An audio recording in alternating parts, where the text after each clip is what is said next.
Immigration crackdown has spread to two more major American cities. One of them is New Orleans, where federal sweeps included places like Home Depot and Lowe's, known to attract migrants trying to find day work, day labor. It comes as the president continues to criticize Somali Americans as well, living in Minneapolis. And No. This isn't, we can't be doing this, okay? I'm sorry. We can't be saying he's criticizing Somali Americans. No, criticizing Somali Americans would be like, oh, have you seen Somali Twitter? They get real crazy. That's a criticism of Somali Americans, right? Saying every Somali living on U.S. soil is a garbage person that needs to be forcibly removed from the American boundaries immediately. They're all fraudsters. They're all fucking criminals. They're all garbage over and over again. That's not criticizing Somali Americans. That's just, you're a fucking racist. You're a white supremacist piece of shit. I don't like when people do this stuff in mainstream media where they have to like sane wash Donald Trump, because otherwise, if you recognize that the system is collapsing by being truthful about Donald Trump's behavior, then all of a sudden it's like, it's almost a recognition that things are really bad. After all, we got the fucking president saying incredibly racist things about a group of Americans of Somali background that are around 300,000 people living in U.S. soil. It's messed up. Say the fucking truth. St. Paul, and agents are cracking down in that community as well. We've got correspondents in both cities, and we'll start with Katie Weiss in New Orleans. Federal agents fanned out across the New Orleans metropolitan area Wednesday. Social media showed them arresting people in a Home Depot parking lot and outside a gas station next to a Lowe's home improvement store. Multiple people captured the moment they targeted workers on the roof of what appeared to be a residential home. After several law enforcement vehicles stopped in front of that house, the men on the roof can be seen quickly pulling up their ladder as armed agents surrounded the property. During our coverage of the operation Wednesday, we ran into Border Patrol Commander Gregory Bovino. How many people did you detain today? Still counting. A lot and still counting. He has become one of the faces of the Trump administration's nationwide immigration crackdown after similar controversial large-scale arrests in other cities, including Los Angeles, Chicago, and Charlotte. We've got several hundred agents spread across the New Orleans area, so not just us, so we've got a lot. Protesters have shouted their opposition in the city over the past several days. As community members say, some immigrants have been too afraid to leave their house this week for work or even grocery shopping. People are just really scared, regardless of what their immigration status is. They're worried about people being arrested. I've gotten calls from teachers who are worried because their students don't want to show up to school. And the city of New Orleans has responded to this operation by setting up an online portal where residents can submit their complaints of potential abuse by federal immigration officers. Democratic Congresswoman Ilhan Omar. Oh my God, Jake Tapper had Ilhan Omar. That's how you know. Yo. That's how you fucking know shit is bad. Okay, Trump has officially reached a new level of racism. Dude, Jake Tapper hates Ilhan Omar. Okay? Jake Tapper has only been at odds with Ilhan Omar. Jake Tapper is the type of motherfucker who would just straight up also say the same things that Trump is saying about Ilhan Omar, just, you know, has the wherewithal to say it behind closed doors. Trump is hitting the maximum racism button so hard that even Jake Tapper is like, yeah, all right, well, I will reluctantly interview Congresswoman Ilhan Omar now. I don't think Jake Tapper likes you either. Yes, he does not.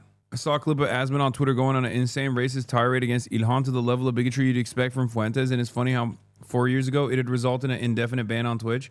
Yeah, it's over. That's not a thing anymore. These guys also still consistently complain about how I need to be banned from fucking Twitch, and how the very fact that I'm not banned every day from Twitch is a clear-cut indication that the platform is experiencing favoritism. The irony, of course, is that the platform is experiencing favoritism for Asmongold. Like, straight up. The idea that the Twitch platform actually gives me favoritism is ridiculous. I mean, look, this is Asmongold's statements on Ilhan Omar. He's always been... Do you know why Twitch's rules have gotten so lax? Yeah, Yeah, the existence of Kick is part of it, and how right-wing everything has become on the internet is another part of it. A racist, a bigot, a xenophobic, and Islamophobic. Whoever runs a campaign on taking parasites like this and kicking them out of our fucking country. Parasites like this? Bro, that's a congresswoman. You're famous for living with roaches. Like, that is an American congresswoman, man. The fuck? Yeah, I wonder who's more parasitic of a force. Ugh. Country. I will vote for them. I am so sick of these clowns that come here from foreign fucking countries, advocate for their... Still not as bad as 2014, but it's bad now. It's weird. Twitch is still probably the best moderated platform out of all the big ones. It's just loosening since the outreach cycle has become so normal. It generates traffic. I don't think it's necessarily traffic. I think they just like got bullied into oblivion and they basically have caved to the far right and just right wingers in general. I think that the consistent outrage peddling of the last 4 years has basically created an environment where Twitch genuinely is capitulating to the right on all this stuff. I think that's what it is. It's also partially because the media landscape is shifting to the right as well. Those who don't know, when I joined Twitch, it was literally just a place where 4chan went to watch their handiwork live in action. Okay, so not much has changed in that regard, I guess. Anyway. Minnesota is here with me now. First of all, federal prosecutors say 59 people have been investigated in these schemes so far. Americans at large stole tens of billions of forms of aid during the pandemic all over the country. Minnesota's fraud scandal stands out, according to federal auditors. What are you hearing from investigators right now? Well, I've been following the cases closely as they've gone through the courts, and we know that there are more indictments possibly coming. I think that number might go up to 73 is what I'm hearing. Okay. Can you shed any light on why the fraud got so out of control in Minnesota? I think what happened is that, you know, when you have these kind of new programs that are designed to help people, you're oftentimes relying on third parties to be able to facilitate. And I just think that a lot of the COVID programs that were set up, they were set up so quickly that a lot of the guardrails did not get created. Now, obviously, whatever the ethnic group, the actions of a few dozen should not impugn an entire community of thousands of people. Okay, I want to make that very clear. President Trump has used this fraud to make rather, to me, shockingly bigoted comments about Somalis in general, including you, but the entire Somali community in Minnesota. He did it yesterday and he did it again today. Let's run some of that. These Somalians have taken billions of dollars out of our country. They've taken billions and billions of dollars. They have a representative, Ilhan Omar, who they say married her brother. She should be thrown the hell out of our country. And most of those people, they have destroyed Minnesota. She should not be, and her friends shouldn't be allowed. Frankly, they shouldn't even be allowed to be congresspeople, okay? They shouldn't even be allowed to be congresspeople because they don't represent the interests of our country. It's pretty shocking to hear it, although I don't know how shocked you are at this point anymore. But Somali immigrants. I know that moment right there, Ilhan Omar's face. I know she's like, "Oh, is this shocking for you to hear that, Jake? It's shocking for you to hear that. It's shocking that I'm not hearing it from you." I cannot stress this enough. Okay, I cannot stress this enough. Jake Tapper in private is saying that plus 10x. Okay, let's be real. Also, I got a fucking pie and a burger. I got a little ahead of myself here. But I wonder what this pie is gonna be like. Brother is just one fucking streamer, dude. 50% of his audience is bots, and the other half is children, unemployed motherfuckers with no money to capture through advertising. What the fuck do you mean Twitch can't ban him? It would not change traffic on the site in any way, shape, or form. Wait, no, it's not just Asmongold, dummy. Twitch is responding to the fucking right-wing, the unlimited amount of right-wing outrage campaigns. First of all, it's just pure copium to say that Asmongold is just bots. He has a fucking incredibly large YouTube audience. And also he has virtually every single fucking slop tuber as well. Now, you and I do not give a fuck about this shit. And many adults don't give a fuck about this shit. But these guys spend every waking moment online. And as people who spend every waking moment online, they actually do have a lot of outsized impact with their harassment campaigns. And they have a tendency to get brands to be afraid. They have a tendency to get brands to engage with them in a meaningful way, in a way that actually does hurt the platform's bottom line. They do Gamergate like on a weekly fucking basis. And last but not least, this administration is incredibly right-wing and is very invested in changing the culture, whether it be online or everywhere. And major corporations are terrified of that kind of smoke and scrutiny. It's a pork pie, but I don't like it. Also, yeah, I didn't like the taste of it. I've had like pies before, and the pie crust is actually really good. It's just I don't like the base. The other thing is, yeah, these guys get fucking devs fired like all the time. They're so, balding fatty needs more food. Brother, please look at the camera. Look. No, don't ban that guy. Come on. You have eyes, man. You have eyes. Use them. Like, do you think when you say, balding fatty needs more food, other people are going to be like, well, I am also blind and incapable of seeing the fucking person whose Twitch stream I've tuned into. Are you at that point in your life where you are so, like, hate has completely taken over your bodily functions? Like, you tune in and you're just confused when people are like, this guy is really hot. You're like, what do you mean? He's a balding fatty. I don't understand. I'm just eating the fucking Brussels sprouts and the bacon bits because the rest of it's not very good. I need you to go back, get up from the table and go to the bathroom and look at yourself in the mirror.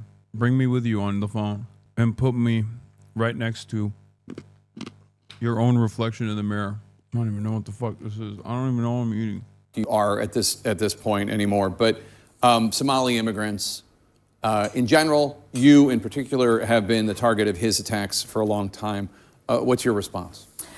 Yeah, I mean, I'm not shocked because we know that the president oftentimes resorts to very bigoted, xenophobic. I really hope this burger is fine. I really, really hope this burger is fine. If this sucks too, I'm just gonna die. I'm gonna be so sad. It's already not too. It looks all right. It doesn't look delicious at all. We'll see. Islamophobic, racist rhetoric when he is trying to scapegoat and deflect from the actual failures that he has himself. We know that this administration has not fulfilled the majority of the promises that they've made, whether it is bringing costs down, whether it is the tariffs that are decimating businesses in the United States, whether it is the possible war crimes that his defense secretary is committing. And so to me, it is important for us, one, to remind folks that we are Americans. We're not going anywhere, and we will continue to be in this country. And two, that Minnesotans are resilient, and we will continue to thrive. What is the practical impact when a president of the United States demonizes an entire group of people based on ethnicity? And again, you can point to any ethnic group and find dozens of people in that ethnic group who are committing a particular crime. The mafia comes to mind, right? But you don't hear people saying that about Italians. They did 100 years ago, but they don't do it today. What is the practical effect on the Somali community when the president says things like that? I mean, it creates fear. There is a possible danger that a lot of the people who follow the president have exhibited violence in many cases, especially in my case, whenever he has said something about me that is derogatory or says I'm a threat to the country. I've gotten death threats. There's so many people that have been incarcerated over the years that have been encouraged by the president's words. And so there is fear for Somalis, not just in Minnesota, but across the country, that some of these people might attack and harm them. Brother, this motherfucker was running for president, and he said, Haitians are eating cats and dogs. What the fuck do you mean Italians? That was 9 months ago. Not 9 months ago at this point. A year ago. Like, I get that you're trying to do an analogy here. Out of the immigration crackdown in Minnesota. But that's crazy. CNN asked the Department of Homeland Security spokesperson Tricia McLaughlin about the remarks from the president. Here's what she had to say.